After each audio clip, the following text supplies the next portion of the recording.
বছরের প্রথম বৃহস্পতিবারে করুন একটি কাজ। ৫টি জিনিস দিয়ে করুন মা লক্ষ্মীর আরাধনা। তাহলে সারা বছর প্রচুর অর্থ আসবে এবং পরিবারের সুখ ও সমৃদ্ধি ও সৌভাগ্য বৃদ্ধি পাবে এবং মা লক্ষ্মীর কৃপা পাবেন সারা বছর। নমস্কার বন্ধুরা, আমি রিঙ্কু। আপনাদের সবাইকে রিঙ্কুস কুকিং অ্যান্ড ব্লগ চ্যানেলে সবাইকে স্বাগত।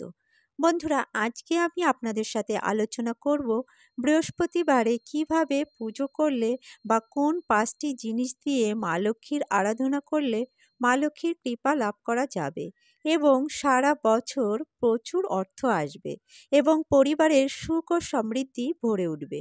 বন্ধুরা, মা লক্ষ্মী হলেন আমাদের ধন সম্পত্তি ও সৌভাগ্যের দেবী।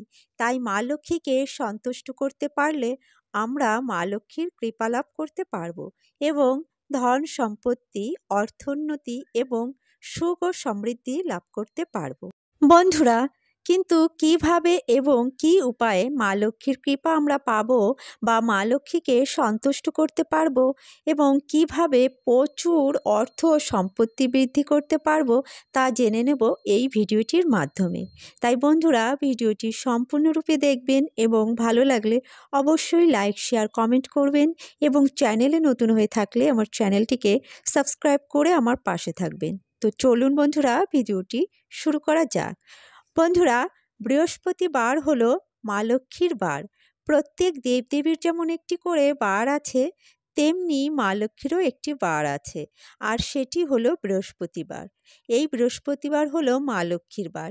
এই দিনে আমরা মা লক্ষ্মীর বিশেষভাবে পুজো অর্চনা করে থাকি। এই দিনে বিশেষ কিছু কাজ করে মা লক্ষ্মীকে প্রসন্ন করতে পারলে সৌভাগ্য ও সমৃদ্ধি লাভ করা যায় এবং অর্থোন্নতি করা যায়। বন্ধুরা, অনেকের অর্থভাব থাকে, অর্থকষ্ট থাকে, আবার অনেকে ঠিকমতো আয় করলেও তা ধরে রাখতে পারেন না। একদিকে কষ্ট করে ইনকাম করছেন, অথচ অন্যদিকে জলের মতো তা ব্যয় হচ্ছে, ফলে অর্থোন্নতি হচ্ছে না। অর্থ ছাড়া জীবন মূল্যহীন। সবাই আমরা অর্থ উপার্জনের জন্য ছুটছি, কিন্তু এত কষ্ট করে অর্থ আয় করেও যদি তা ধরে রাখতে না পারি, তাহলে জীবনের সুখটুকুও মলিন হয়ে যায়। ফলে বাড়িতে অশান্তি ও দুর্ভাগ্যের সৃষ্টি হয়। তাই এই সব অশান্তি ও দুর্ভাগ্য এড়াতে বাড়ির গৃহিণীরা যদি বৃহস্পতিবারে এই কাজগুলি করেন, তাহলে নিশ্চিতভাবে অর্থভাব দূর হবে এবং ধীরে ধীরে অর্থোন্নতি শুরু হবে, সুখ সমৃদ্ধি বৃদ্ধি পাবে।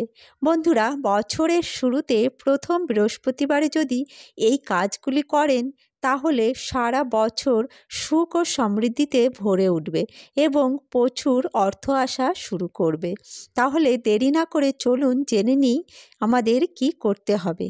বন্ধুরা, আমাদের প্রত্যেকের বাড়িতে মা লক্ষ্মীর চিত্রপট বা মূর্তি অবশ্যই আছে এবং আমরা প্রত্যেক গৃহিণীরাই বৃহস্পতিবার বিশেষ করে বিশেষভাবে পুজো অর্চনা করে থাকি মা লক্ষ্মীর। তবে এই বিশেষ দিনে আরও কিছু বিশেষ উপকরণ দিয়ে মা লক্ষ্মীর পুজো করলে বিশেষ ফল লাভ করতে পারবো। তো চলুন বন্ধুরা, জেনে নিই সেই বিশেষ উপকরণগুলি কি কি। প্রথমে লাগবে একটি পিতল বা তামার ঘট, 5টি সাদা কড়ি এবং একটি 10 টাকার কয়েন, একটি সুপারি ও একটি পদ্ম ফুল। বন্ধুরা, পদ্ম ফুল যদি না পান তবে গোলাপ ফুল হলেও হবে। এছাড়া একটি কাঁঠালি কলা ও একটি আম্রপল্লব। বন্ধুরা, মা লক্ষ্মীর এই পুজো উপকরণগুলি আপনারা দশকর্মার দোকানে পেয়ে যাবেন, 5টি কড়ি ও অন্যান্য জিনিসগুলি, এবং ফুল আপনারা বাজার থেকে নিয়ে নেবেন। এই পুজোর উপকরণগুলি আপনারা আগের দিন বা পুজোর দিন সকালে জোগাড় করে রাখতে পারেন। পুজোর সময় ওই ঘটিটি আপনারা গঙ্গাজল দিয়ে ছিটিয়ে শুদ্ধ করে নেবেন। তারপরে লাল সিঁদুরের স্বস্তিক চিহ্ন এঁকে তারপর ঘটিটি জলপূর্ণ করে নেবেন এবং তার মধ্যে ওই 5টি সাদা কড়ি এবং একটি গোটা সুপারি ও 10 টাকার কয়েনটি দিয়ে দিতে হবে। তারপর আম্রপল্লবে সিঁদুরের ফোঁটা লাগিয়ে এবং ঘটের উপর সেটি বসিয়ে দিতে হবে। এরপর কাঁঠালি কলাতে সিঁদুরের ফোঁটা লাগিয়ে কলাটি আম পাতার উপর বসিয়ে দিতে হবে। তারপর মা লক্ষ্মীর সামনে ঘটটি স্থাপন করতে হবে। ঘট স্থাপনের সময় মাকে আহ্বান করতে হবে একটি মন্ত্র বলে। মন্ত্রটি হলো ওম সর্বাগ্যে সর্ববরদে সর্বদুষ্ট ভয়ঙ্করী সর্বদুঃখ হরের দেবী মহালক্ষ্মী নমস্তুতে।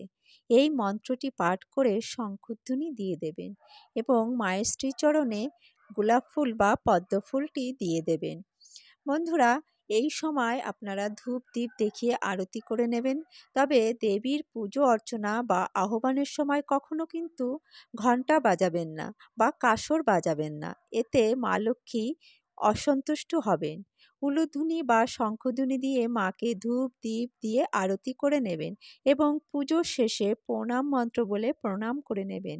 প্রণাম মন্ত্রটি হলো ওম বিশ্বরূপস্য ভার্যাসি পদ্মে পদ্মালয়ে শুভে সর্বত্র পাহি মাং দেবী মহালক্ষ্মী নমস্তুতে। বন্ধুরা, পুজো শেষে আপনারা মাকে আপনার প্রার্থনা জানাবেন তিনি যেন আপনার অর্থভাব বা অর্থ কষ্ট দূর করে এবং নতুন বছর যেন সুন্দর হয় এবং শুভ হয়।